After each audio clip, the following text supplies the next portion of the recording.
Liam Hendriks came back. Shows that he is super tough. Pulled at the heartstrings of every baseball fan and showed Major League Baseball how to grow the game. This is Locked On MLB. You are Locked On MLB. Your daily MLB podcast. Part of the Locked On Podcast Network. Your team every day.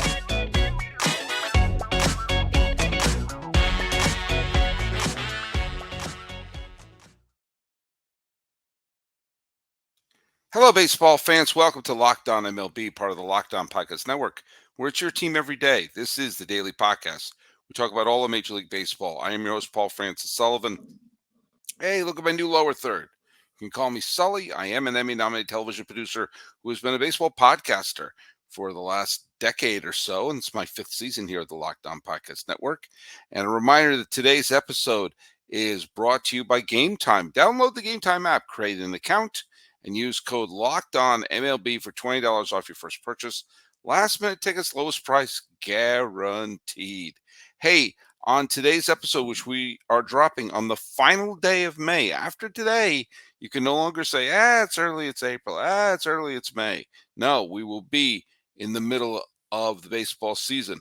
Talk a little bit about Liam Hendriks and also talk a little bit about how, well, those heartstrings and those human interest stories are part of the way to grow the game and find new fans. Also, Aaron Judge is hitting the tar out of the ball, and the Yankees are taking notice. Then we take a look at Shawn Bieber, who could very well be on the trade block, and I wonder if he should leave Ohio. Meanwhile, the Padres, well, they won a big game against the Marlins, but they may also win a big game against something that is working against the growth of the game. All of that will make sense by the end of this podcast. But one thing that will also make sense is I want to make sure we take note of someone who answered the trivia question.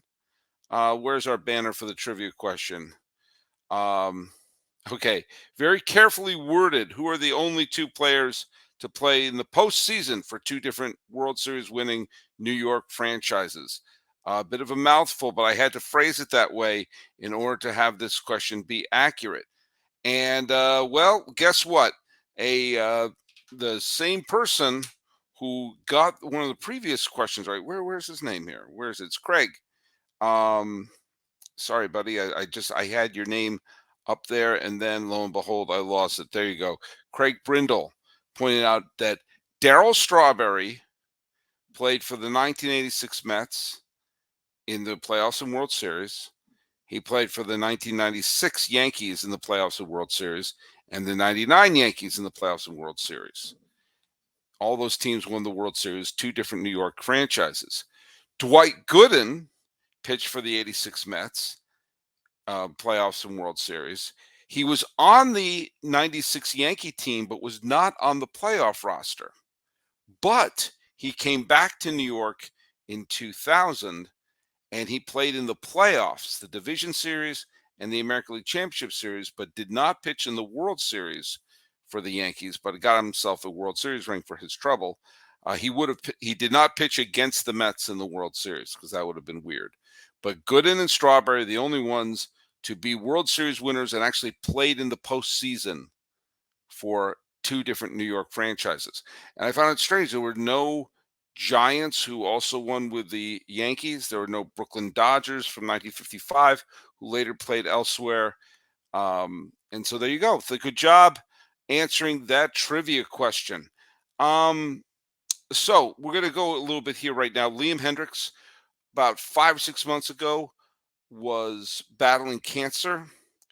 And when the big C is dropped on you, yes, there are examples of players who come back from cancer and wind up playing very well. John Lester for the Red Sox had a borderline Hall of Fame career after his diagnosis of cancer in 2006. We also saw the great Eric Davis. One of the great what-ifs in baseball history is the fate of Eric Davis, who very well could have been a Hall of Famer if he hadn't been ravaged with injuries.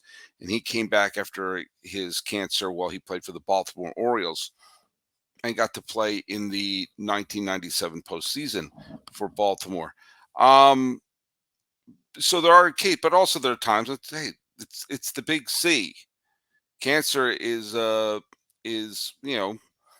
is tough. I mean, I don't have to tell you about this. And he came back and pitched in the game. And Liam Hendriks, this crazy Australian, mic'd during the Field of Dreams game and dropping swears.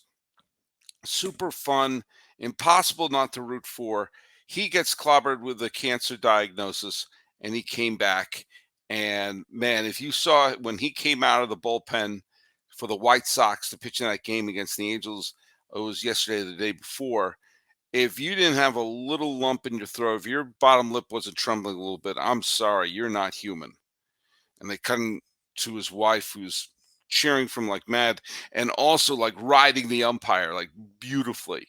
And that's just a great story. I mean, it's an Angels White Sox team, two massively underachieving teams playing. And yet you can't help but feel something when you watch that game, when you saw that highlight. And it's something I've been asked over the years, how do you grow baseball? How do you find new fans? If I was on Baseball PhD, which is a great podcast I'm a guest on, 3 or 4 times a year, and Ed, the host of the show, asked me, what would you do if someone was not a baseball fan and wanted to become one? What would you tell them to do? And I think he was expecting me to say, like, follow this player because he's his great talent, follow this pitcher because of that. And I said, find the human interest story that draws you in. And I think he was surprised by that answer, but I completely believe if you're a non-baseball fan, you can get drawn into baseball by the human interest story. The same way that you can be drawn into a sports movie. I've made this point before, but Liam Hendriks' comeback is an example of this. People will watch movies or documentaries about sports if they're drawn into the story behind it. The Bulls documentary was The Last Dance. A lot of people watched that. A lot of people were drawn into that who didn't care at all about basketball. And it wasn't like they were watching it like they were watching ESPN highlights. They were watching the story of what was building on behind it. If you saw, think of all the great sports movies, like the legitimately great sports movies, whether it's Rudy, whether it's, The Rookie with Dennis Quaid, whether it's, what is it, Hoosiers, Rocky, Breaking Away. There's so many great sports films revolve around getting to know the people. So when they play the game, you're rooting for them. You have vested interest in it. I can't tell you the number of people who just fall over loving the TV show Friday Night Lights who hate football. But don't watch Friday Night Lights because you're trying to watch a football game. You get invested in the story. And baseball needs to focus on those stories. We'll follow Olympic sports that we wouldn't watch in a hostage situation if we know that the story behind the game is what draws you in. You watch Rocky. Rocky's one of the great movies of all. The original Rocky is one of the greatest movies of all time. The boxing is the last 8 minutes of the movie? You don't watch it for the boxing, you watch it for the story behind it. And people like stories, people like real stories. And when you can have something that has that human interest to it and have it be something that's a true story, well, that's even better. Remember when Drew Maggi came up earlier this year and he had been in the minor leagues for 12, 13 years, and he finally came up and he got a standing ovation. A guy who was a career minor leaguer, and he wound up in the end playing 3 games before being sent back down.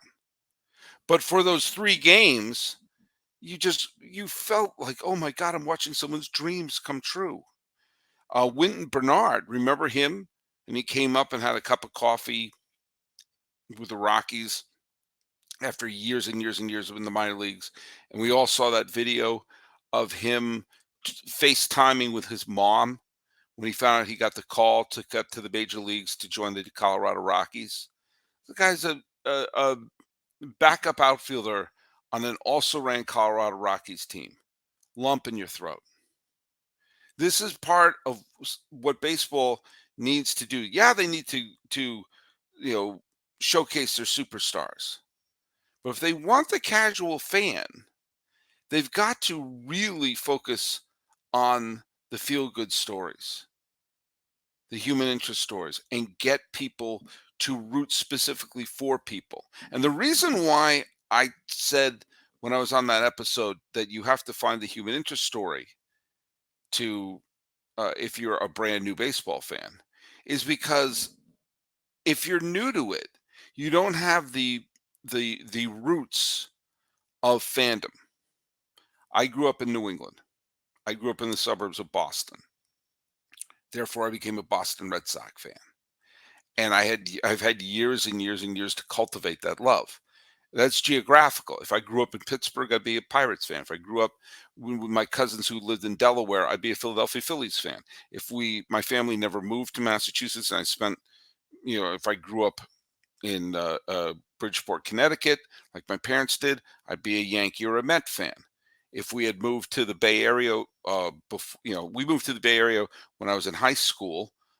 If we moved there when I was 4, 5, 6 years old, I'd probably be a Giants fan right now. It's geographical. And I had that built in, that fandom built in. But if you don't have that, then you need to gain that emotional need to root for the team.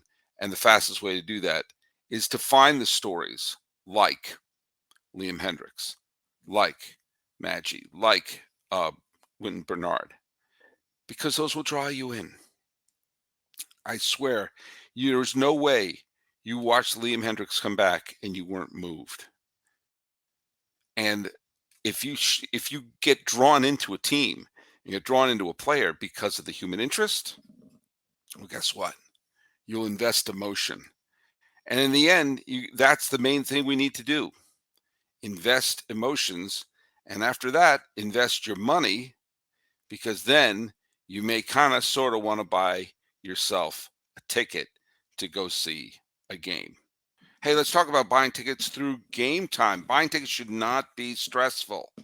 Gametime is the fast and easy way to buy tickets for all the sports, music, comedy, and theater near you with killer deals on last-minute tickets and their best price guarantee. You can stop stressing over tickets and start getting hyped up for the fun you'll have. I use this to go to the Mother's Day game at Dodger Stadium. I'm going to be seeing a bunch of ball games this year, both in Northern California and Southern California. All right, it might be easy to get A's tickets these days, but if you want to get the last minute deal, see the Giants, see the Dodgers, see the Angels, see the Padres, that's when you use Gametime. Do you know why? They have flash deals and last minute tickets in case you're being spontaneous. It's easy to find and buy tickets for every kind of event in your area, and you get images of your seat views, so you have an idea of where you're going. Get the lowest price guarantee, event cancellation protection, job loss protection, all that sort of stuff. Don't worry about it. Your tickets are safe. So forget planning months in advance. Gametime has deals on tickets on the day of the game, and they got the Gametime guarantee, which means you get the best price. If you find tickets in the same section row for less, Gametime will credit you 110% of the difference. So download the Gametime app, create an account, and use code LOCKEDONMLB for $20 off your first purchase.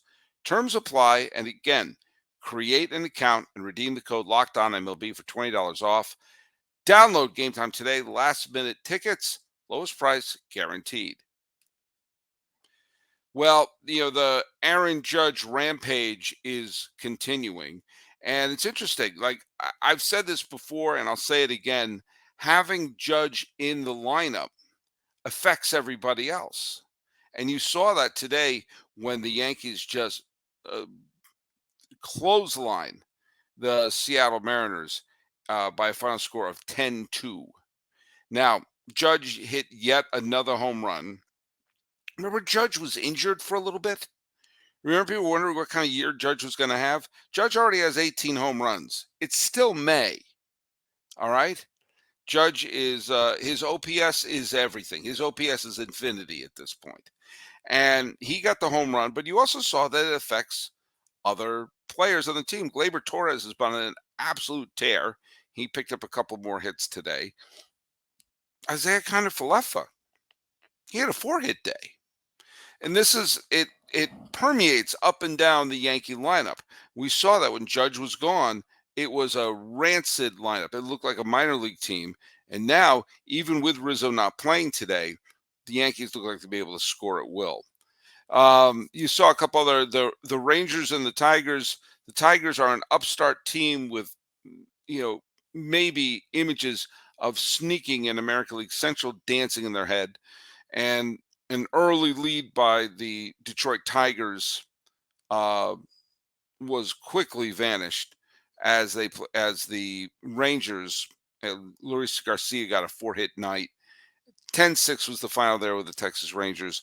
And you saw the Blue Jays bats are starting to wake up. They play the Brewers, who are starting to stumble and bumble. Matt Chapman got a big hit. Yusei Kikuchi wound up getting the win. He was put 2 runs on the board at the top, and that was it.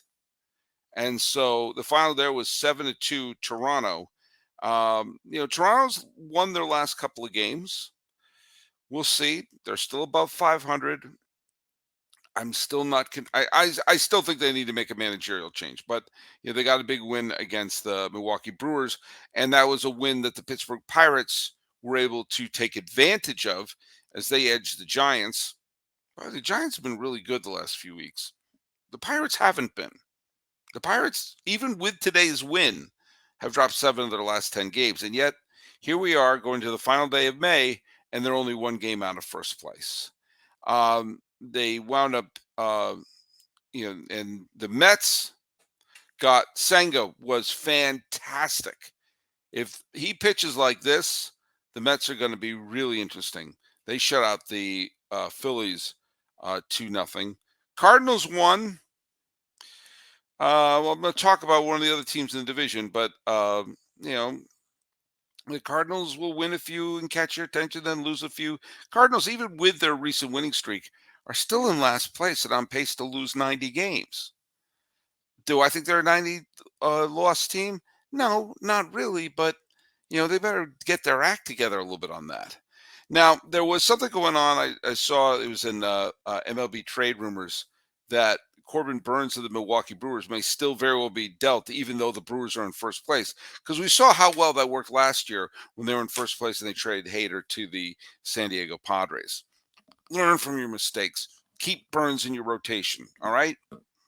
But Cleveland is interesting because Cleveland right now, a lot of people pick the Cleveland Guardians, I almost said Indians, to win the division. They're 6 games under 500. Obviously, there's a long way to go in the season, about 2/3 to be exact. And they're only 3 games back in the loss column, despite being a sub-500 team. But they may be looking to deal Bieber. Shane Bieber is going to be tough for them to keep long-term because the billionaire who owns the Cleveland Guardians doesn't want to spend money on his own players. I digress. Here's the deal. If he gets traded, I think he shouldn't leave Ohio. The Cincinnati Reds are in a situation that is very strange. The Cincinnati Reds have a record of 25-29. Okay. That's roughly the same as the Cleveland Guardians, who are right now 24-30. 25-29. Not great. The Phillies are that right now, and the Phillies are considered a colossal disappointment. However, Cincinnati Reds have won their last 4 games, and today they won ugly against the Red Sox. The final was 9-8. The Red Sox came within this much from holding a wild bottom of the 9th rally, but they didn't. and the Reds won. And at some point, this has to become binary. Did you win or did you lose? Right now, the Reds have lost more than they've won. Okay. Their winning percentage is 463. Not good. But they're going up against a Pirates team. Who are the teams in front of them?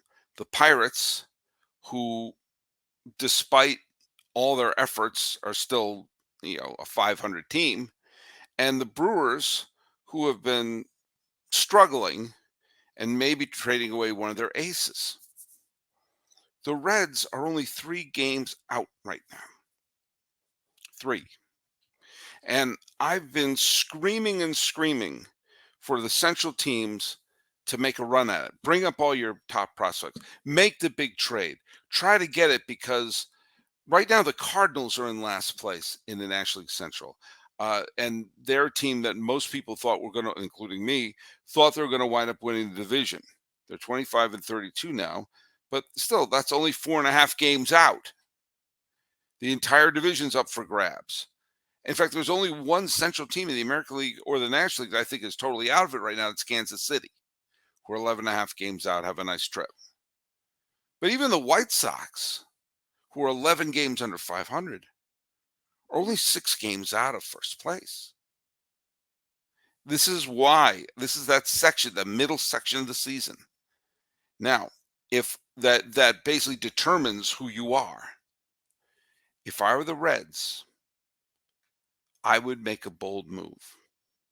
I may even take one of the top prospects that they have, because there's a chance to do something great right now. Now, I don't mean trading away all their top prospects. I'm not trying to say that they're to bury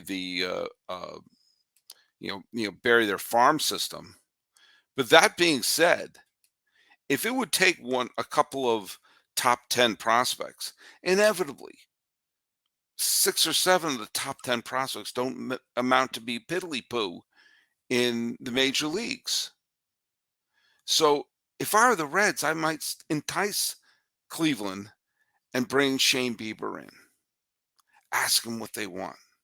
Because when you look at how the Reds are constituted right now, having a big innings-eating potential ace inserted into their staff, even if it's only for 2 years, could be the difference between sneaking a division title in or not. Getting a chance to have your card punched or not.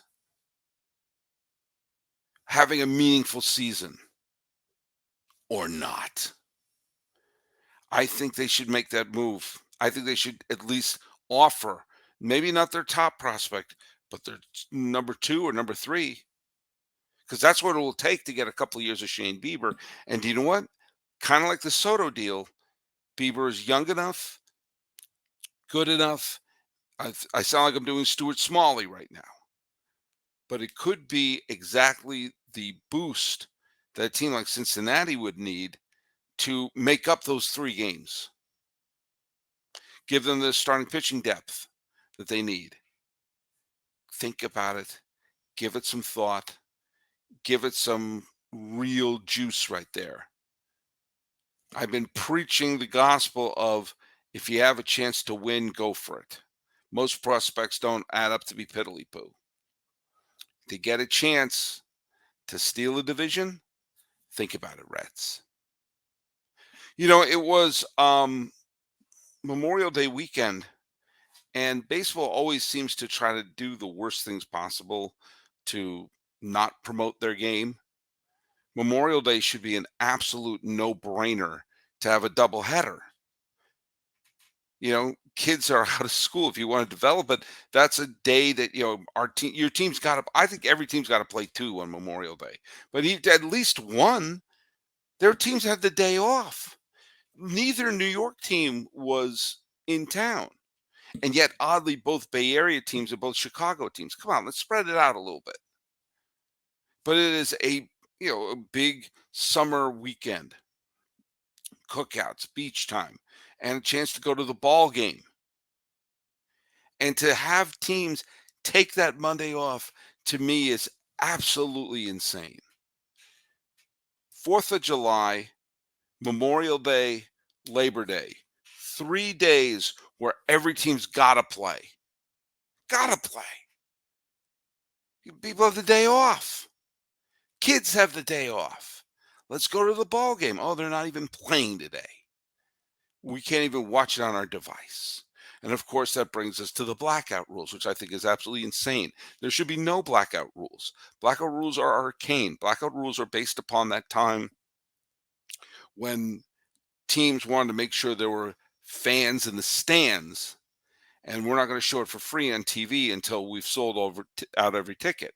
Well, now it's based upon, well, we've paid all this money for the TV rights, so we're going to black it out on your Major League Baseball app. Oh, I'm sure there's ways you can stream this or stream that. But it's madness to me that they would put up barriers when most interest in baseball is local and most young viewers don't sit and watch a television, they watch their device. So you make it harder to have people watch the local teams on their device. That's insane. That's putting a gun to your foot. And it looks like the Padres may have figured that out. The Padres are going to be lifting blackout restrictions. Now, it'll cost a little more to be able to watch the Padres on your device on the MLB app. But you know what? I've been saying that's fine. If you get the MLB app subscription and you get the premium, boom, you get to watch your local games. If you don't get the premium, your local games are blacked out. I understand it's a business. I'm not a communist. I get it. But offer it and make it easy. That's the other thing. They say, I've had people say, Sully, if you download this and subscribe to that and do this, no. I want all my baseball in one app. In order to go from one piece of entertainment on my phone to another, I'll show you how easy it is. Here, let me go here. And here is the Major League Baseball app. There's YouTube. Look at how fast, look at the ground I covered right there. Oh, if I want to watch Netflix, it's right there. If I want to watch Amazon Prime, it's right there. Notice that I didn't even move it. I was pivoting. And if you make it hard to find it, you got to download this and upload that. Guess what? My figure is already on Netflix. My queue is gigantic. And the Padres are understanding that. And look at the team's not doing that well this year. But the Padres look like they're going to be the first team to really say, we're not blacking stuff out here. Watch on your device. And watch what happens. You are going to see Padre fans watching the team, be exposed to the team, and have it be a super easy to watch it where all your other baseball is. And I bet you it's going to be a success, and the other teams will follow suit. When teams like the Reds and the Brooklyn Dodgers are starting to put all their games on the radio, oh my God, it's going to kill it because you're giving away your product. But they found a new audience. Oh, but we can't show it on TV. That'll kill the product. They got a new audience. We can't put it on cable TV. They built their audience. Every time people screamed at the technology saying, oh, we can't do that, we can't do that, the team that winds up embracing it winds up doing quite well. Thank you very much.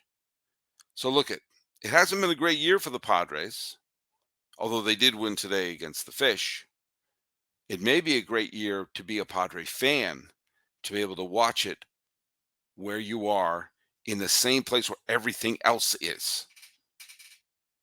Defeat the blackouts, and as we had with Liam Hendriks, tug on those heartstrings. All right, I have another trivia question. Craig, you aren't going to get this one. And if you do get it, I'll see who will be the second one to answer correctly. So answer this trivia question correctly, you get a shout out on the show. Okay. Topic is stolen bases. And the trivia question is, who is the only person to ever end the World Series by getting caught stealing.